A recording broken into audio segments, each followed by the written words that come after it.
Shalom, family. So I wanted to talk about how we need to use our discernment and to avoid coming into agreement with or being obedient to man, places, platforms, ministries, instead of Yahuwah, who we need to be obedient to first and foremost.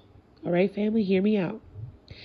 If and when the enemy tries to block you and your purpose, he will try to do it by distracting you.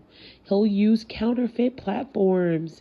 When I say counterfeit platforms, I mean these platforms that, they may seem as though it is a good place to be, right? But there are underlying hidden agendas of hatred, of pride. Places like this, they drain your spirit and they do not refresh your spirit, family. The enemy will also try to silence your discernment so that you literally think that you are doing the right thing by even showing up and being obedient to times things go on and different events and showings and lives and stuff. But in reality, your discernment is being silenced because the more you are somewhere you are not supposed to be, you are going to, in other words, weaken the Ruach HaKodesh and you are going to strengthen your flesh. Okay? But family, we know that where there's deception, especially in these days, Yahuwah will expose all of it. He will expose the lies, the hidden agendas, and the falsehoods. These things will begin to come visible. Some of us already see it. Others are still a little spiritually blind because of the flesh. This message is for all of us, family. It says here in Proverbs chapter 14:12 that there is a way which seems right unto man, but the end thereof are the ways of death, family. So meditate on that verse as we are reading this and just keep that in mind. Even go ahead and write it down if you have to. This is why we need to be obedient over any opportunity and, these blessings, counterfeit blessings, family. Because even if these things don't make sense to you, you still have to be obedient to Yahuwah. Yahuwah wants you to trust in him. Remember that what I said yesterday, that your yeses should be firm and your no's should be firm too. Family, not all money is good money, okay? If there's deception tied to it, not all sermons and messages that you hear are good sermons if there's underlying subliminal hate sewn into it. Now, there's people that listen to different pastors and ministers and churches, things like that. Try to read between the lines when people are sharing or preaching their sermons. Okay? I don't know if we call it sermons because we're of the truth, but you guys follow with me. Because sometimes these people, they have hatred in their hearts. And when they are speaking to the flock that they are supposed to be leading, they're speaking about specific people and they are not speaking the word of the Most High Yahuwah. They're speaking their feelings or the feelings of specific other people that they have favored within their congregations, their assemblies. And so we need to be mindful of not coming into agreement with certain so be it's and certain amines, because what are you coming to agreement with? You're coming to agreement with that spirit within or behind that person. Another thing I wanted to say is that not all skinfolk is kinfolk. And I have learned this all my life. Me being, whether people want to accept me as a Yehudi or not, my mother and father are both Negroes, so-called Negro people, okay? 100%.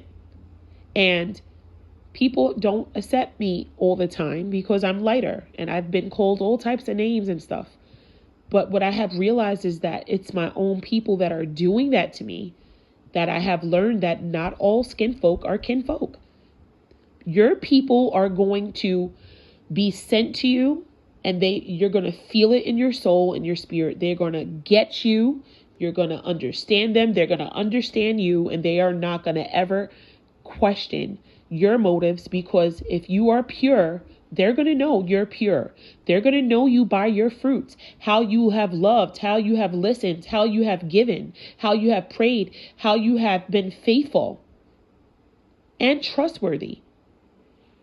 But when somebody is not for you, they are going to be, even at the simplest thing, you will see that they are no longer there. And this is why you need to be able to stand alone, because there are going to be seasons of trouble where people should be by your side according to the scriptures, and they will not when those troubles come.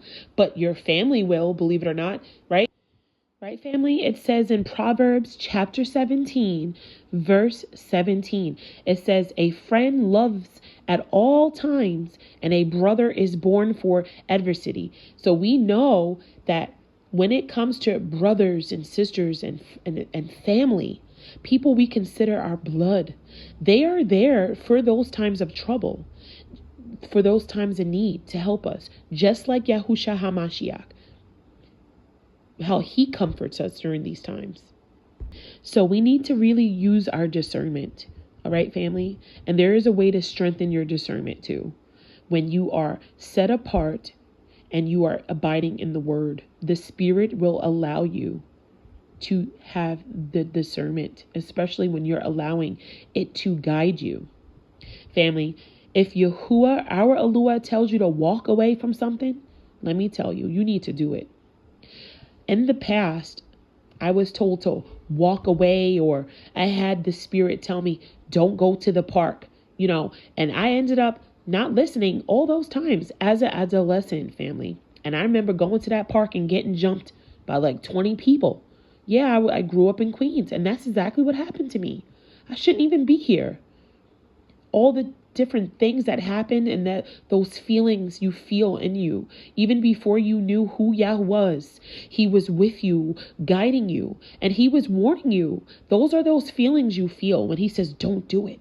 And you do it. Why? Because you want to go and hang out. You want to follow man and be a part.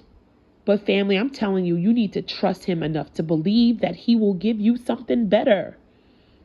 He is going to protect you. He won't forsake you. Are you willing to let some things go, even if it means temporarily being alone and by yourself? Who do you trust? Do you trust in man, or do you trust in Yahuwah? Sometimes what looks like success is actually a spiritual setup, family. This is why we need to really put on our faith and trust. Let's read Matthew chapter 4, verse 8 to 11. It says, again, the devil took him up to an exceeding high mountain and showed him all the kingdoms of the world and the glory of them, and said unto him, all these things I will give you if you fall down and worship me. Then Yahushua unto him said, get thee hence, Satan, for it is written, you shall worship Yahuwah, and him only you shall serve. Then the devil left him, and behold, Malachim came and ministered unto him. So family, again, the enemy will try to block your purpose, just to feed your pride and to drain your spirit. Once your spirit is drained, the discernment leaves. And it would be like walking blindly, blindsided, eyes that don't see, ears that don't hear. How would you be able to receive the truth if your ears are closed, and if they're calloused, and if your eyes have those scales right back on them? Instead of going backwards, we need to move forward. I pray this word was a blessing for anyone that needed to hear it, because it definitely was for me. Shalom.